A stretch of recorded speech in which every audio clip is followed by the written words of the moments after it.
Hi friends, നമസ്കാരം. നമ്മുടെ ഇഷ്ടവിശേഷങ്ങളായ കാതോട് കാതോരത്തിൻ്റെ ഒരു അടിപൊളി വിശേഷമായിട്ടാണ് വന്നിരിക്കുന്നത്. അപ്പോൾ എല്ലാവർക്കും നല്ലൊരു ദിവസം ആശംസിച്ചുകൊണ്ട് തന്നെ നമുക്ക് വിശേഷത്തിലേക്ക് പോകാം.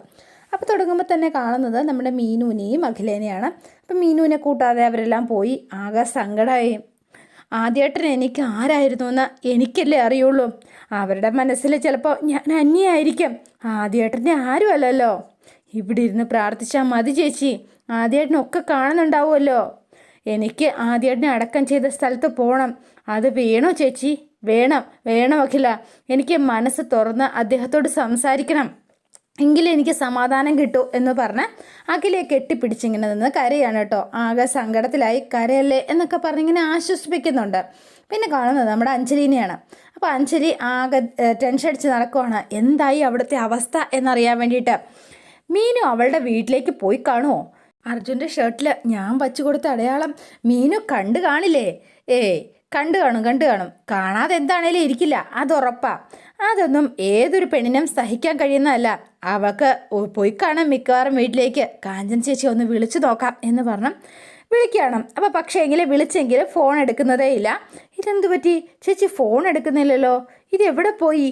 ഇല്ല, കാണുന്നത് നമ്മുടെ അഖിലേനെയാണ്. അപ്പോൾ അഖില ഇങ്ങനെ ഉമ്മർത്തിങ്ങനെ കാത്തിരിക്കുകയാണ്. അപ്പോഴാണ് വണ്ടി വരുന്നത്. വണ്ടി വരുമ്പോഴത്തേനും അച്ഛനും ഗൗതവും അമ്മയും കാഞ്ചനയും ഉണ്ട് കേട്ടോ. പക്ഷേ എങ്കിൽ നമ്മുടെ അർജുൻ വന്നിട്ടില്ല. അപ്പോൾ വണ്ടിയിൽ നിന്ന് ഇറങ്ങിയ ഉടനെ തന്നെ നമ്മുടെ പ്രഭാവതി ചോദിക്കുകയാണ്, ഞാൻ ചോദിച്ചിട്ട് നിങ്ങളെന്താ ഒന്നും പറയാത്തത്? എന്തിനാ അർജുൻ വഴിയിലിറങ്ങിയത്? എനിക്കറിയില്ല എന്ന് ഞാൻ പറഞ്ഞില്ലേ.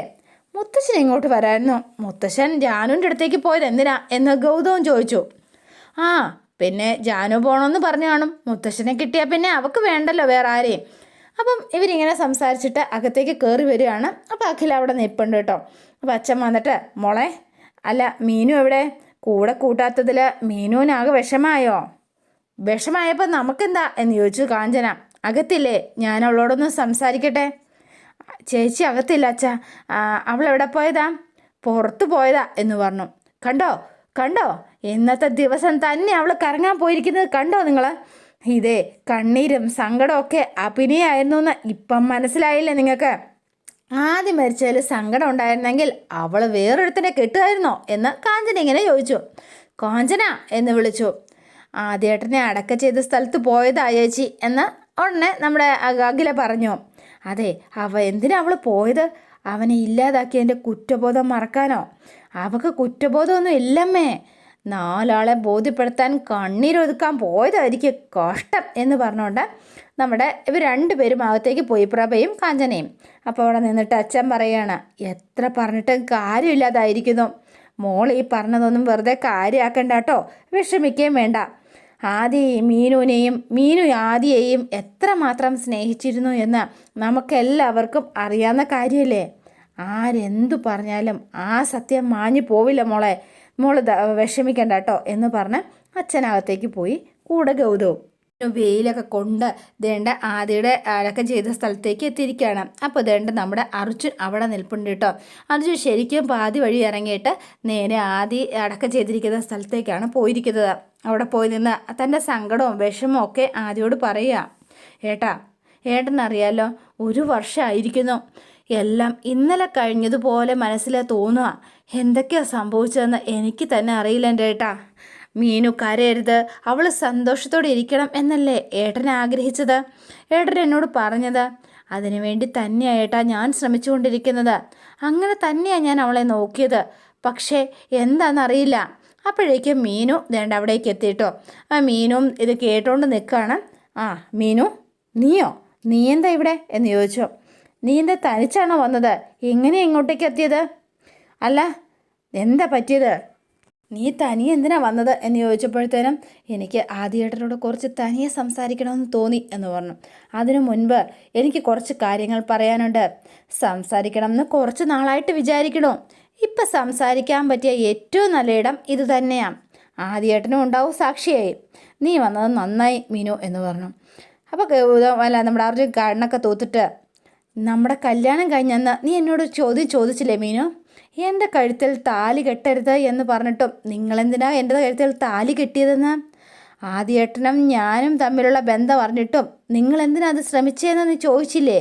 എന്നെ കുറ്റപ്പെടുത്തിയില്ലേ നീ മീനു? നീ അതിന് നീ അന്ന് ചോദിച്ചതിനുള്ള മറുപടി ഇന്ന് ഈ നിമിഷം ഞാൻ നിനക്ക് തരാം മീനു. ഞാൻ നിൻ്റെ കഴുത്തിൽ താലി കെട്ടാൻ കാരണം ആദ്യേട്ടനാ എന്ന് പറഞ്ഞു. അപ്പം മീനു ഇങ്ങനെ അതിശയത്തോട് നോക്കുക കേട്ടോ. മീനുവിന് ഇതൊക്കെ ആദ്യമായിട്ടാണ് ഇങ്ങനെ അറിയുന്നത്. മീനു ഒരിക്കലും കരയരുത്, സന്തോഷത്തോടെ ഇരിക്കണം, നിന്നെ സംരക്ഷിക്കണം എന്നൊക്കെ പറഞ്ഞ് മരണസമയത്ത് ഏട്ടൻ എന്നോട് പറഞ്ഞിരുന്നോ, അതുകൊണ്ടാ. അപ്പം നമ്മുടെ ആദ്യം പറഞ്ഞ കാര്യങ്ങളൊക്കെ പറയാണ്. അപ്പോൾ ആദ്യം ആ സമയത്ത് മീനു സന്തോഷത്തോടെ ജീവിക്കണം, നീ നല്ലതുപോലെ അവളെ നോക്കണം അർജുൻ. അപ്പം ഏറ്റവും സങ്കടത്തിലാണ് കേട്ടോ പറയുന്നത്. അപ്പം ദിനേശ് ചേട്ടനും ഉണ്ട് ആ സമയത്ത്. സംരക്ഷിക്കണം, നീ കൈവിട്ട് കളയരുത് അവളെ, അവളുടെ കണ്ണ് നിറയാനിടതരുത്, അവളെ സങ്കടപ്പെടുത്തരുത്, നീ എനിക്ക് വാക്ക് തരണം, നീ എനിക്ക് നന്നായി നോക്കുമെന്ന് സത്യം ചെയ്തു താ അർജുൻ എന്ന് പറഞ്ഞ് സത്യം ചെയ്ത കാര്യങ്ങളെല്ലാം അർജുൻ ഇങ്ങനെ മീനുവിനോട് പറയുകയാണ് കേട്ടോ. മീനുവിന് ഇത് കേട്ടപ്പോഴത്തേനും ആകെ വല്ലാത്ത സങ്കടമായിപ്പോയി. ഒരു പെണ്ണിനെ സന്തോഷത്തോടെ സംരക്ഷിക്കണമെങ്കിൽ അവളുടെ കഴുത്തിൽ താലി കെട്ടണം എന്ന് ചിലരൊക്കെ പറഞ്ഞു. ഞാൻ മരണസമയത്ത് ഏട്ടന് കൊടുത്ത വാക്ക് പാലിക്കാൻ വേണ്ടിയിട്ടായിരുന്നു നിൻ്റെ കഴുത്തിൽ ഞാൻ താലി കെട്ടിയത് മീനു. അപ്പം ആ സമയം വരെ ഞാൻ അഞ്ജലിയുമായിട്ട് പ്രണയത്തിലായിരുന്നു എന്നത് സത്യം തന്നെയാണ്. നിൻ്റെ താലി കെട്ടിയ നിമിഷം മുതൽ ഞാൻ അവളെ മറന്നു. എന്നെ ഒഴിവാക്കിയേ അവളെ കെട്ടണം, അല്ലെങ്കിൽ നിന്നെ ഉപേക്ഷിക്കണം എന്ന് അവൾ പറഞ്ഞിരുന്നു. പക്ഷേ അതൊരിക്കലും നടക്കില്ല എന്ന് പറഞ്ഞപ്പോൾ അവൾ പിന്മാറി. പിന്നെ മീനുവിനോടുള്ള നിൻ്റെ സ്നേഹത്തിൻ്റെ ആഴം എനിക്ക് മനസ്സിലായി. നിങ്ങളുടെ ഇടയിലേക്ക് ഇനി ഞാൻ വരില്ല, ഇനി മുതൽ ഞാൻ നിന്നെ ഒരു ഫ്രണ്ടായിട്ട് മാത്രമേ കാണുള്ളൂ എന്നൊക്കെ അവൾ എന്നോട് പറഞ്ഞതാ. അതുകൊണ്ടാണ് ഞങ്ങൾക്കും അല്ലെങ്കിൽ എനിക്കും അഞ്ജലിക്കും ഇടയിൽ ഒരു ഫ്രണ്ട്ഷിപ്പ് മാത്രമേ ഉള്ളൂ, മറ്റൊന്നുമില്ല. അതെ, ഞാനും അഞ്ജലിയും സുഹൃത്തുക്കളാണ്. ഈ ഏട്ടൻ സാക്ഷിയായിട്ട് ഞാൻ പറയുക, ഇത് സത്യമാണ്. ഇത് മീനു നീ വിശ്വസിക്കണം, ഇതെൻ്റെ ഒരു അപേക്ഷയാണ്. അത് മാത്രമല്ല ഞാനും അഞ്ജലിയും സുഹൃത്തുക്കളാണെന്ന് നേരത്തെ നിന്നോട് ഞാൻ പറഞ്ഞു കഴിഞ്ഞതാ, നീ വിശ്വസിക്കില്ല എന്ന് ഞാൻ കരുതുന്നു. എങ്കിലും ഇതാണ് സത്യം. നിന്നോട് ഞാൻ എങ്ങനെ പറഞ്ഞ് മനസ്സിലാക്കേണ്ടതെന്ന് എനിക്കറിയില്ല മീനു, അതുകൊണ്ടാണ് ഞാൻ ഈ പറയണത് എന്ന് പറഞ്ഞു. നിനക്ക് വിശ്വസിക്കാമെങ്കിൽ വിശ്വസിക്കാം. അതുകൊണ്ടാണ് ഞാനിപ്പോൾ വീണ്ടും ഇവിടെ വെച്ച് പറയുന്നത്. മീനു, നീ എൻ്റെ ഭാര്യയാണ്, അതിൻ്റെ അനുസരണം ആ സ്ഥാനത്ത് മറ്റൊരു പെണ്ണില്ല, ഇത് സത്യമാണ് എന്ന് അർജുൻ ആണയിട്ട് പറഞ്ഞു കേട്ടോ. നീ എന്നെ വിശ്വസിക്കുന്നു എന്ന് ഞാൻ കരുതുന്നു. ഞാൻ പറയണതെല്ലാം നീ സത്യങ്ങൾ മാത്രമാണ്. ഇനി നിനക്ക് എന്ത് വേണമെങ്കിലും തീരുമാനിക്കാം. ഞാൻ അർജുനയുടെ സാക്ഷിയായിട്ടാണ് പറയണത് എന്ന് പറഞ്ഞു. നീ അല്ലാതെ എൻ്റെ മനസ്സിൽ മറ്റാരുമില്ല എന്ന് തന്നെ പറഞ്ഞിട്ട് അർജുൻ അവിടുന്ന് അങ്ങ് പോയി കേട്ടോ. അപ്പം മീനു ഉദയൻ്റെ ആദ്യയുടെ അടുത്തേക്ക് ചെന്ന് നിൽക്കുകയാണ്. അപ്പോൾ ആദ്യയുടെ അടുത്ത് ചെന്ന് നിന്നിട്ട്, ആദ്യേട്ടാ അറിയാലോ, നമ്മളുടെ രണ്ടുപേരുടെയും ജീവിതം ഇങ്ങനെയായി പോയല്ലോ ആദ്യേട്ടാ, നമ്മൾ എങ്ങനെയൊക്കെ സ്വപ്നം കണ്ടതാ. പിന്നെ കാണുന്നത് അഞ്ജലീനെയാണ് കേട്ടോ. അപ്പോൾ അഞ്ജലിക്ക് ആകെ ടെൻഷനായി. ഇതെന്തായി കാഞ്ചന ചേച്ചി വിളിച്ചിട്ട് ഫോൺ എടുക്കാത്തത്, ഒന്നുകൂടി ഒന്ന് വിളിച്ച് നോക്കിയാലോ, എന്താണേലും വിളിക്കാം എന്ന് കരുതി കാഞ്ചനയുടെ ഫോണിലേക്ക് ഒന്നുകൂടി വിളിക്കുകയാണ് കേട്ടോ. അപ്പോൾ കാഞ്ചന വന്നു, ഫോൺ എടുത്തു. ആ ചേച്ചി, ഞാൻ നേരത്തെ വിളിച്ചിരുന്നു, ചേച്ചി എന്താ ഫോൺ എടുക്കാഞ്ഞത്? അയ്യോ അഞ്ജലി, അത് പിന്നെ ഞങ്ങൾ ഇന്ന് ആദ്യേട്ടൻ്റെ ഓർമ്മ ദിവസമല്ലേ, ഞങ്ങൾ ക്ഷേത്രത്തിൽ പോയതാ, ഫോൺ സൈലൻറ്റിലായിരുന്നു, അതുകൊണ്ടാണ്. അപ്പം ഞങ്ങളെന്ന് പറഞ്ഞാൽ എല്ലാവരും ഉണ്ടോ, മീനും ഉണ്ടോ എന്ന് ചോദിച്ചു. എന്തിനാ അവളെ കൂടെ കൂട്ടുന്നത്? ആദ്യമായിട്ട് അവക്കെന്താ ബന്ധം? മീനു അവളുടെ വീട്ടിൽ പോയില്ല, അവിടെ തന്നെ ഉണ്ടല്ലേ? അവൾ ഇവിടെ തന്നെ ഉണ്ട്. ഇപ്പോൾ പുറത്തെവിടെയോ പോയിരിക്കുക. ഇത്രയൊക്കെ ഞാൻ ചെയ്തിട്ടും അവൾ അവിടെ തന്നെ നിൽക്കുകയാണല്ലോ ചേച്ചി. കെട്ടുതാലി അർജുനെതിരെ പൊട്ടിച്ചെറിഞ്ഞിട്ട് പോകുമെന്നാണ് ഞാൻ കരുതിയത്. വെറുതെ ആയല്ലോ. അതിനൊക്കെ ഇനി ഞാൻ എന്താ ചേച്ചി ചെയ്യേണ്ടത്? അർജുനും മീനുവും തമ്മിൽ എന്തോ പ്രശ്നമുണ്ട് അഞ്ജലി. നീ പറഞ്ഞതും ചെയ്തതും ഒക്കെ ഏറ്റിട്ടുണ്ട്. അവൾ ആകെ തകർന്നു നിൽക്കുക, അത് ഉറപ്പാ. എന്നിട്ടും അവൾ പോണില്ലല്ലോ. പോകും, നീ വിഷമിക്കണ്ട. ഇന്നത്തെ ദിവസം അങ്ങനെ ഒരു പ്രശ്നം ഉണ്ടാക്കണ്ട എന്ന് കരുതി കാണും, അതായിരിക്കും. ഇത് കഴിഞ്ഞാൽ അവൾ പോവായിരിക്കും. കാത്തിരിക്കാം ഞാൻ എന്ന് പറഞ്ഞു. ആ സന്തോഷ വാർത്ത ചേച്ചി എന്നെ ഒന്ന് വിളിച്ചറിയിക്കണം കേട്ടോ. ഞാൻ വിളിക്കാം അഞ്ജലി. ഓക്കെ ശരി എന്ന് പറഞ്ഞു. അഞ്ജലിക്ക് ഒരു ആശ്വാസത്തിൽ വർത്താനമൊക്കെ പറഞ്ഞ് ഫോൺ വെച്ചു. അപ്പോൾ പിന്നെ കാണുന്നത് മീനുവിനെയാണ്. അപ്പോൾ മീനു ഇങ്ങനെ ചെന്നിട്ട് ആകെ സങ്കടപ്പെട്ട് നിൽക്കുകയാണല്ലോ ആദ്യേട്ടൻ്റെ മുന്നിൽ. നമ്മളെ രണ്ടുപേരും ജീവനെ തുല്യം സ്നേഹിച്ചിട്ട് ആദ്യേട്ടാ നമ്മളെ രണ്ടുപേരെയും വിധി ഒന്നിക്കാൻ അനുവദിച്ചില്ല. എൻ്റെ വീട്ടിൽ മരുമകളായി വന്നാൽ രാജകുമാരിയെ പോലെ സന്തോഷമായിട്ട് നിനക്കവിടെ കഴിയാമെന്ന്, എപ്പോഴും രാജകുമാരിയെ പോലെ കഴിയാമെന്ന് പറയാറില്ലായിരുന്നോ? മരണസമയത്ത് പോലും എന്നെ ഓർത്തില്ലേ? അതുകൊണ്ടല്ലേ എന്നെ അർജുനെ കൊണ്ട് സത്യം ചെയ്യിച്ച് എന്നെ വിവാഹം കഴിപ്പിച്ചത്. ഏട്ടൻ പോയതോടെ എൻ്റെ ജീവിതം അവസാനിച്ചു എന്നാണ് ഞാൻ കരുതിയത്. ഏട്ടനെ മറക്കാൻ പറ്റില്ല എന്ന് ഞാൻ വിചാരിച്ചു. പക്ഷേ എന്നാൽ ഞാനൊരു സത്യം ആദ്യേട്ടനോട് തുറന്നു പറയട്ടെ. അർജുൻ്റെ സ്നേഹം കാരണം ഞാൻ പതിയെ ആദ്യേട്ടനെ മറന്നു തുടങ്ങി ആദ്യേട്ടാ. അതാ സത്യം. ഇപ്പം ഞാൻ ഏട്ടനെ ഓർക്കാറേയില്ല. എപ്പോഴെങ്കിലും ഓർമ്മ വന്നാൽ അത് പുറത്ത് കടക്കാനായിട്ട് ഞാൻ ശ്രമിക്കാറുണ്ട്. അത് അർജുന് വേണ്ടിയിട്ടാണ് ഞാനത് ചെയ്യുക എന്ന് പറഞ്ഞു. അപ്പോൾ അർജുൻ വീട്ടിലേക്ക് പോയിക്കൊണ്ടിരിക്കുകയാണ് അതിനിടയ്ക്ക്. അപ്പോൾ ഏട്ടൻ തന്ന വാക്ക് അവൻ നന്നായി തന്നെ പാലിച്ചിട്ടുണ്ട്. അവൻ സന്തോഷമായിട്ടാണ് എന്നെ നോക്കുന്നത്. അവൻ്റെ സ്നേഹത്തിനും കരുതലിനും മുന്നിൽ ഞാൻ തോറ്റുപോയി ആദ്യേട്ടാ. ഞാൻ ശരിക്കും കീഴടങ്ങിപ്പോയി. ഏട്ടനൊഴികെ ഈ ലോകത്ത് മറ്റൊരാളെ എനിക്ക് പ്രണയിക്കാൻ കഴിയുമെന്ന് ഞാൻ സ്വപ്നത്തിൽ പോലും കരുതിയതേ ഉണ്ടായിരുന്നില്ല. പക്ഷേ എനിക്ക് പറ്റുമായിരുന്നില്ല. പക്ഷേ ഇന്ന് അങ്ങനല്ല കേട്ടോ എന്ന് പറഞ്ഞു. അവൻ്റെ സ്നേഹം എന്നെ തോൽപ്പിച്ച് കളഞ്ഞു എന്ന് പറയുന്നതായിരിക്കും ശരി. ഇപ്പോൾ എൻ്റെ മനസ്സിൽ അർജുൻ മാത്രമേ ഉള്ളൂ ആദ്യേട്ടാ. അർജുനാണ് എൻ്റെ ജീവിതം എന്ന് തന്നെ പറയാം. ആ രീതിയിലേക്ക് മാറിക്കഴിഞ്ഞിരിക്കുന്നു. ഞാൻ അർജുനെ മാത്രമാണ് ഇപ്പോൾ പ്രണയിക്കുന്നത്. ജീവിതാവസാനം വരെ അവൻ എൻ്റെ ഒപ്പം വേണം. അർജുനോടൊപ്പം സന്തോഷമായിട്ട് കഴിയണം എന്നാണ് ഞാൻ ആഗ്രഹിക്കുന്നത്. ആദ്യേട്ടനും ആഗ്രഹിക്കുന്നത് അതായിരിക്കുമല്ലോ, എനിക്കറിയാം. പക്ഷേ ഒരു പെണ്ണ് ഞങ്ങളുടെ ജീവിതത്തിലെ ഇടയിലേക്ക് വന്നിരിക്കുകയാണ്. അർജുൻ എന്നോട് കള്ളം പറയില്ല എന്ന് എനിക്ക് നന്നായി അറിയാം.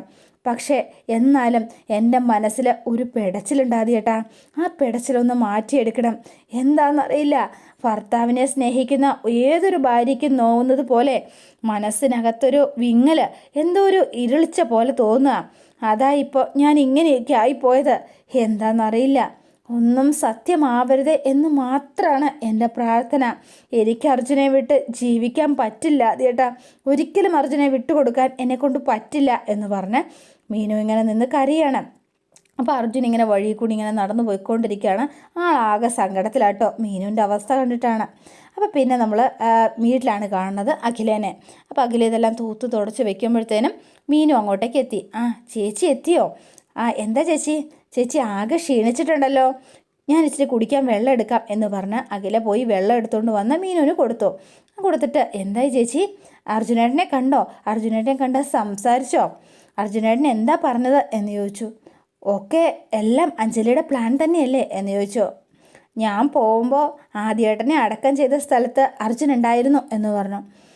പിന്നെ ഞാൻ ചോദിക്കുന്നതിന് മുൻപ് തന്നെ അവനെല്ലാം തന്നെ പറഞ്ഞു. എന്താ പറഞ്ഞത് എന്ന് ചോദിച്ചു. അപ്പോൾ അർജുൻ പറഞ്ഞ കാര്യങ്ങളൊക്കെ അഖിലയോട് പറയുകയാണ്. അപ്പം അർജുൻ ആദിക്ക് കൊടുത്ത വാക്കും അഖിലയായിട്ടുള്ള പ്രണയവും ഒക്കെ പറഞ്ഞു കേട്ടോ. അപ്പോൾ ഇതൊക്കെ പറഞ്ഞു കഴിഞ്ഞപ്പോഴത്തേനും ഇത്രയും പാവം മനുഷ്യയാണല്ലോ ചേച്ചി സംശയിച്ചത്. കഷ്ടം തന്നെ ചേച്ചിയുടെ കാര്യം. സ്നേഹിച്ച പെണ്ണിനെ മറന്ന് നിന്റെ കഴുത്തിൽ താലി കെട്ടിയത് ഏട്ടിന് കൊടുത്ത വാക്ക് പാലിക്കാനാ. നിനക്ക് സന്തോഷകരമായൊരു ജീവിതം തരാൻ വേണ്ടിയിട്ടാ. ഇപ്പോഴും ആ വാക്ക് തെറ്റിക്കുന്നതേയില്ല. ശ്രദ്ധിച്ച് നോക്ക് നീ. നിന്റെ സന്തോഷം തന്നെയാണ് അർജുനേട്ടന് വലുത്. അർജുനേട്ടൻ പ്രണയിച്ച പെണ്ണാണ് അഞ്ജലി. ആ അഞ്ജലിയുമായിട്ട് ഇപ്പോഴും അദ്ദേഹത്തിന് ബന്ധമുണ്ടെന്നാ പറയണത്. അങ്ങനെയാണെങ്കിൽ അർജുനേട്ടൻ നിന്നെ കെട്ടേണ്ട ആവശ്യമുണ്ടായിരുന്നോ? അഞ്ജലിയെ തന്നെ അങ്ങ് കെട്ടിയാൽ പോരായിരുന്നോ? നീ പറയുന്നതൊക്കെ ശരിയാകില്ല. പക്ഷേ എൻ്റെ കഴുത്തിൽ താലി കെട്ടരുതെന്ന് വിവാഹ ദിവസം വരെ ഞാൻ പറഞ്ഞതാ. എന്നിട്ടും അർജുൻ താലി കെട്ടി. ഏട്ടന് കൊടുത്ത വാക്ക് പാലിക്കാൻ മാത്രമായിരുന്നു എങ്കിൽ എന്നോട് ഉള്ളിലെങ്കിലും വെറുപ്പുണ്ടാകുമായിരുന്നില്ലേ? അതെ, ഇതുപോലെ എന്നെ സ്നേഹത്തിൽ അല്ലെങ്കിൽ ദേഷ്യം ഉണ്ടായിരുന്നെങ്കിൽ എന്നെ സ്നേഹിക്കാൻ കഴിയുമായിരുന്നോ? അപ്പം മകളെ ചോദിക്കുവാണ്, ഇപ്പോഴാലേ ചേച്ചിക്ക് ബോധം വന്നത്? ഫോട്ടോ കാണിച്ചതും പിന്നെ പറഞ്ഞതും അതുപോലെ ലിപ്സ്റ്റിക്ക് കണ്ടതും ഒക്കെ അർജുനനോട് സംസാരിക്കായിരുന്നില്ലേ? അദ്ദേഹം അത് ക്ലിയർ ചെയ്യുമായിരുന്നല്ലോ. അവിടെ വെച്ച് എനിക്കതൊന്നും പറയാൻ തോന്നിയില്ല. എന്നാൽ അതെല്ലാം ഇന്ന് പറഞ്ഞ് എല്ലാം ക്ലിയർ ചെയ്യണം. മനസ്സിലാവുന്നുണ്ടോ ചേച്ചിക്ക്? എല്ലാം തന്നെ. അപ്പോൾ കാഞ്ചന ഇവർ സംസാരിക്കുന്നത് വന്ന് ഒളിഞ്ഞു നിന്ന് കേൾക്കാട്ടോ. ആര് പിണങ്ങി നടന്നാലും എനിക്കൊരു പ്രശ്നവുമില്ല. ഗൗതം എന്നോട് പിണങ്ങിയാൽ പോലും എനിക്ക് പ്രശ്നമില്ല. പക്ഷേ നിങ്ങൾ പിണങ്ങരുത് കേട്ടോ. തെറ്റിദ്ധാരണയുടെ പേരിൽ അകന്നു പോവരുത്. അതുകൊണ്ടാണ് ചേച്ചി ഞാൻ ഈ പറയണത്. അതെ, അർജുൻ പറയുന്നതൊക്കെ വിശ്വസിക്കാൻ പറ്റും. അതേസമയം അഞ്ജലി പറയുന്നത് വിശ്വസിക്കാതിരിക്കാനും എന്നെക്കൊണ്ട് കഴിയുന്നില്ല. ഒരു പെണ്ണ് വന്ന് ഇത്രയും ധൈര്യത്തിൽ സംസാരിക്കണമെങ്കിൽ സത്യത്തിൻ്റെ ഒരംശമെങ്കിലും ഉണ്ടാവാതിരിക്കുമോ? അടിപൊളി. എൻ്റെ പൊന്നു ചേച്ചി, വീണ്ടും തുടങ്ങിയോ ചേച്ചി? ആദ്യേട്ടൻ ഉറങ്ങുന്ന സ്ഥലത്തുനിന്ന് വരുമ്പോൾ ഞാൻ ഒരു കാര്യം തീരുമാനിച്ചിരുന്നു. ഇത് അന്വേഷിക്കണം എന്ന് തന്നെ ഞാൻ തീരുമാനിച്ചിട്ടുണ്ട്. സത്യാവസ്ഥ എന്താണെങ്കിലും ഞാൻ കണ്ടെത്തുക തന്നെ ചെയ്യും അഖില. കണ്ടെത്തണം, അതധികം വൈകില്ല. രണ്ടിലൊന്ന് എനിക്ക് തീരുമാനിച്ചേ മതിയാവൂ. ഈ വിഷയം പെട്ടെന്ന് തന്നെ അവസാനിപ്പിക്കും ഞാൻ എന്ന് പറഞ്ഞ് മീനു എഴുന്നേറ്റ് പോവാണ്. ആഹാ, അപ്പോൾ ഇതൊന്ന് വിളിച്ച് നമ്മുടെ അഞ്ജലിയോട് പറഞ്ഞാലോ എന്ന് വിചാരിച്ച് വേഗം തന്നെ കാഞ്ചന ഫോൺ എടുത്ത് അഞ്ജലിയെ വിളിക്കുകയാണ്. അപ്പോൾ കാഞ്ചന ചേച്ചി എന്താ പറഞ്ഞോ? അല്ല, നീ പറഞ്ഞിരുന്നില്ലേ, നീ പറഞ്ഞതൊക്കെ മീനുവിൻ്റെ മനസ്സിൽ കൊണ്ടിട്ടുണ്ട് എന്ന് ഞാൻ നിന്നോട് സംസാരിച്ചിരുന്നില്ലേ? പറഞ്ഞിരുന്നു. അർജുനെ തല്ലാനും വയ്യാരാ കൊള്ളാനും വയ്യാന്ന് പറ്റ അവസ്ഥയിലാണ് ഇപ്പോൾ അവളുള്ളത്. അതെനിക്കറിയോ എന്ന് ചോദിച്ചു. അർജുനും നീയും തമ്മിലുള്ള ബന്ധത്തിൽ സത്യമുണ്ടോ എന്ന് അന്വേഷിക്കാനായിട്ട് മീനു ഇറങ്ങി തിരിച്ചിരിക്കുക.